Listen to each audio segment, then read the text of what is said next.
instantly filled the empty rice jar at home. When she heard the news that her family had no money, she immediately turned the sweet potatoes in the yard into medicinal herbs worth millions of dollars. But these were all small matters for her. The little girl was originally an angel from the divine realm who descended into the human world to experience true love. But her mother died right after she was born, and because her father wasn't home, the housekeeper who had always liked her father threw her out onto the street. Fortunately, at that moment, a kind-hearted driver passing by saw her and wanted to take her home to adopt. But the man thought about how poor his family was and decided to give up. But the little girl suddenly burst into tears, wanting to make him keep her through this way. The man looked at the pitiful girl, and in the end, he couldn't resist bringing her home. The mother looked at the child in her husband's arms and immediately felt helpless because their family had already run out of food. Little did they know, the girl's arrival was about to change the family's fate.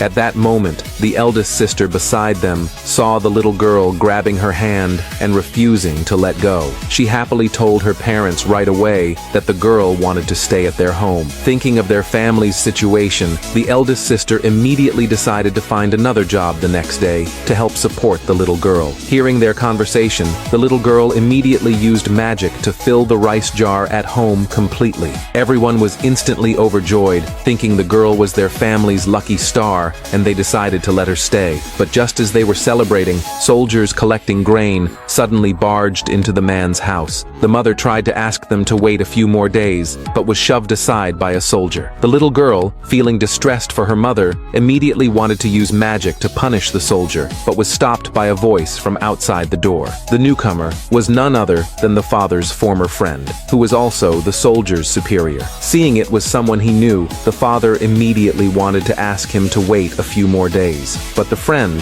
who had already been promoted, suddenly changed his attitude and revealed his scheme. He angrily kicked aside a chair and told the man to crawl under his crotch. If he didn't, he had to pay money. The man looked at his former friend, shocked that he would treat him this way. He immediately became furious, but looking at his family, the man still chose to compromise and was about to agree. Little did he know, the friend only wanted to humiliate him, because even if he crawled through, he wouldn't exempt the grain. But just as the man was about to kneel, the little girl suddenly cast a spell that kept her father from moving. But the friend thought the man was unwilling to kneel, so he immediately ordered his men to smash everything in the man's house. The man tried to stop them, but was shoved aside by the soldiers. Soon, the soldiers found the only rice jar left in the corner. The friend looked at the rice in his hand and immediately ordered the soldiers to carry the rice jar away. Hearing that they wanted to take her food, the little girl immediately used magic